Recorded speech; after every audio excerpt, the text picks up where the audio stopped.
So guys, நீங்கள் இப்போ ஸ்க்ரீனில் பார்த்துட்டு இருக்கிறது பார்த்தீங்கன்னா மாலை மலர் பேப்பரோட ஆடு.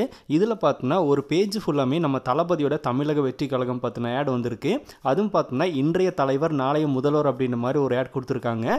இதை கொடுத்துருக்கிறது யார் அப்படின்னு பார்த்தோம்னா சென்னையில் இருக்கிற ரோகிணி தியேட்டரோட ஓனர் பார்த்தோம்னா ரேவந்த் சரண் அவர்கள். இவர் வந்து நம்ம தளபதியோட தீவிரமான ஃபேன் அப்படிங்கிறது நம்ம எல்லாருக்குமே தெரிஞ்ச விஷயம் தான். இவருக்கு ரீசெண்டாக கல்யாணம் நடந்துச்சு. அதுக்கு தளபதி கலந்துக்கல. ஆனாலும் இவர் நேரடியாக தளபதி போய் மீட் பண்ணி பார்த்தோம்னா அவர் ஒய்ஃபோட அவரும் பார்த்தோம்னா ஃபோட்டோ எடுத்துகிட்டு வந்திருந்தாங்க. அதை பற்றி கூட நம்ம பார்த்துருந்தோம். இப்போ இவர் தான் பார்த்தோம்னா இன்றைக்கி பேப்பர் ஆட் பார்த்தோம்னா இதை கொடுத்துருக்காரு. ஸோ தளபதி வெற்றி கழகம் நேம் அனௌன்ஸ் பண்ணி பார்த்தோம்னா 1 month ஆயிடுச்சு. அதுக்கு பார்த்தோம்னா ஒரு ஸ்பெஷல் ஆட் பேப்பர் மாதிரி பார்த்தோம்னா இதில் கொடுத்துருக்காரு. இவர் தளபதியோட எந்த அளவுக்கு வெறித்தனமான ஃபேன் அப்படிங்கிறத நிறைய இடங்களில் பதிவு பண்ணியிருப்பார். இப்போ அதையும் தாண்டி பார்த்தோம்னா இன்னொரு டைம் பதிவு பண்ணியிருக்காரு இந்த பேப்பர் ஆட் மூலமாக. இப்போ இதை பார்த்துட்டு கூட பார்த்தோம்னா இப்போ இருக்கிற சில அரசியல் கட்சிங்க பார்த்தோம்னா இவருக்கு ப்ரெஷர் கொடுத்தாலும் கொடுக்கறதுக்கு வாய்ப்பு இருக்குது. ஏன்னா தியேட்டர் ஓனர் வேறு தேட்டர் நடத்துகிறாரு. எதாவது கொடுத்தாலும் கொடுப்பாங்க.